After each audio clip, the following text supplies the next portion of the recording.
Olá, queridos irmãos, aqui quem fala é o pastor Silvio e estamos juntos para mais uma vez estudarmos as lições da revista Palavra e Vida desse primeiro trimestre sobre o tema liberdade, lições do Pentateuco para os nossos dias. E hoje chegamos à lição de número 7, onde tem por título Tudo que o Senhor tem falado, faremos. É aqui que o Senhor estabelece Israel como uma nação de sacerdotes e estabelece ali as leis para que Israel pudesse ser uma nação diferenciada das outras nações pagãs.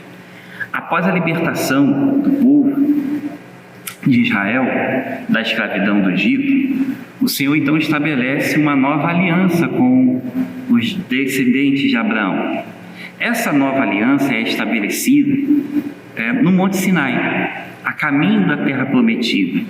A partir daquele momento, o povo de Israel nunca mais seria o mesmo. Ele seria uma nação santa e um povo separado. Então hoje nós vamos refletir sobre a lei e os mandamentos ordenados por Deus no Monte Sinai. E é claro, bem como a sua aplicação para a nossa vida. Vamos juntos.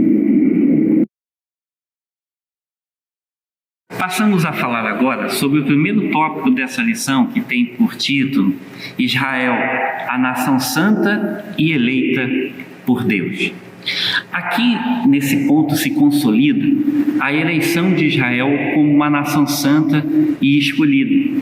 Deus estabelece isso através de um pacto solene, onde Israel foi feito a nação sacerdotal e separada de todas as outras nações e povos, a fim de ser, primeiramente, instruída na verdade de Deus, para depois, finalmente, levar luz a todas as nações. Então, esse conceito de nação santa, ele se estabelece nesses dois princípios, nesses dois processos iniciais, vamos dizer assim. Primeiro, a nação precisava ser instruída nessas leis, e posteriormente, essa nação seria aquela que divulgaria esses princípios, que levaria a luz, que seria diferente diante de todas as outras nações do mundo pagão. Até aqui, Deus ainda não havia comunicado nenhuma lei diretamente. O tratamento de Deus para com seu povo se baseava quase que totalmente na graça. Ainda não havia o conceito de, vamos dizer assim, de certo e errado. Era graça. Nesse momento, porém, Deus estabeleceu e celebrou uma aliança com o seu povo por meio da lei. Caso obedecesse, o Senhor os abençoaria. Então, o povo, ainda sem consciência de sua natureza pecaminosa, concordou assim de imediato.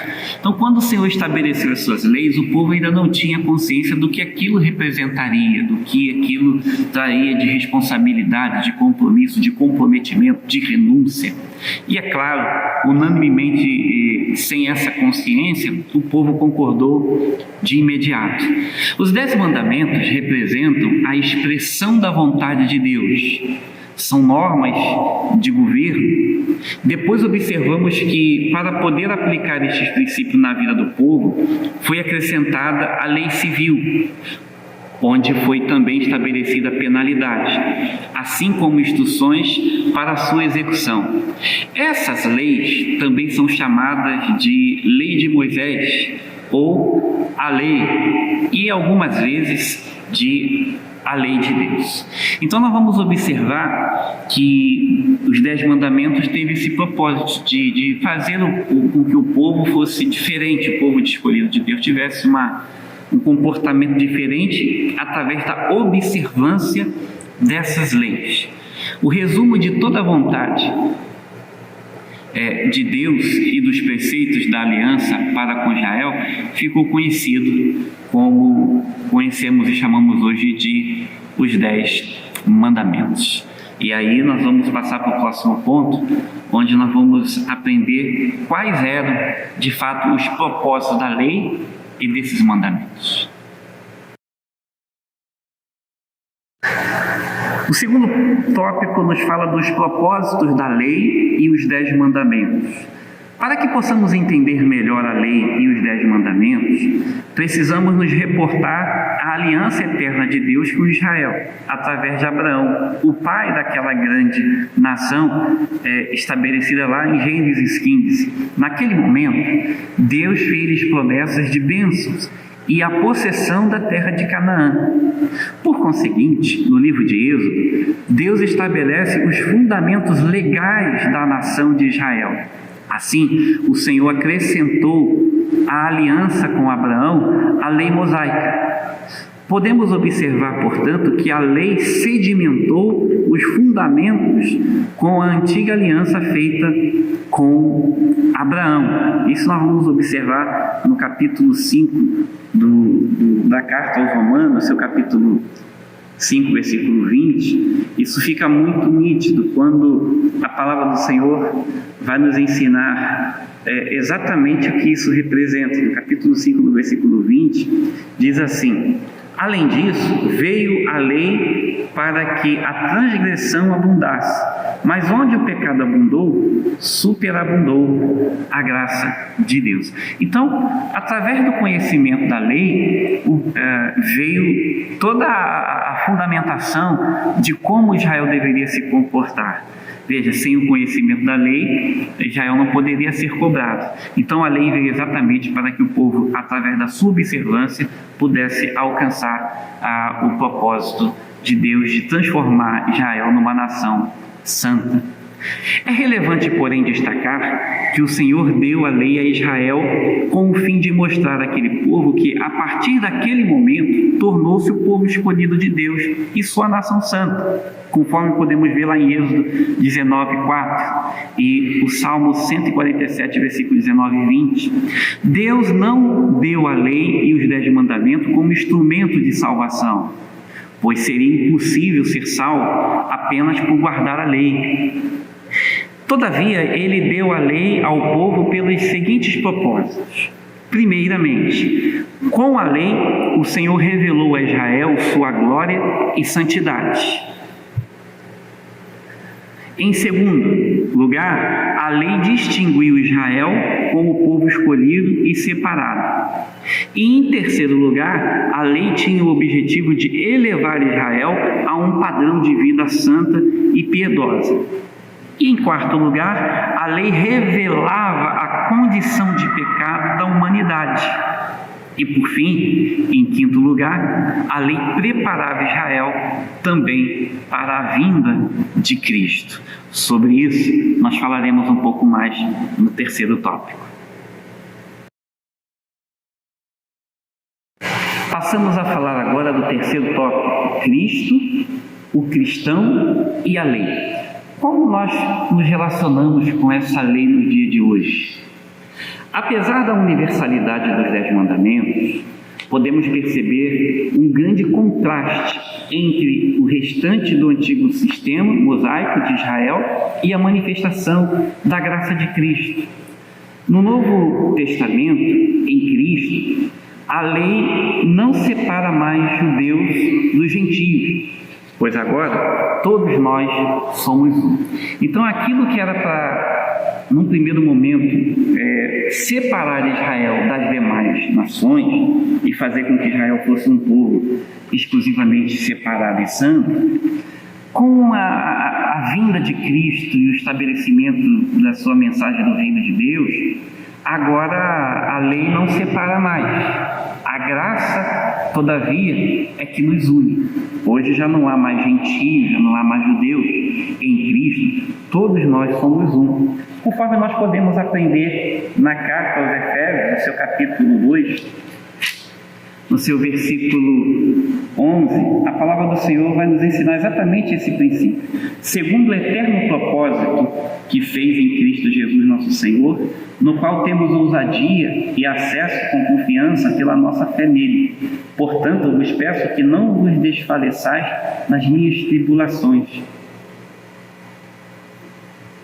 Portanto, lembrai-vos de que vós, no passado, eres gentios na carne e chamados incircuncisão pelos que na carne se chamam circuncisão feitas por mãos, que naquele tempo estavam sem Cristo, separados da comunidade de Israel e estranhos ao pacto da promessa, não tendo esperança e sem Deus no mundo. Mas agora, em Cristo Jesus, vós antes estáveis longe, chegastes perto pelo sangue de Cristo, porque Ele é a nossa paz, o qual de ambos fez um e derrubou a parede do meio da separação entre nós. Então a lei separava, mas a graça estabelece uma união. Todos nós somos um em Cristo. O Novo Testamento deixa muito claro que o cristão não está mais sob o domínio da lei, mas sim na dispensação da graça.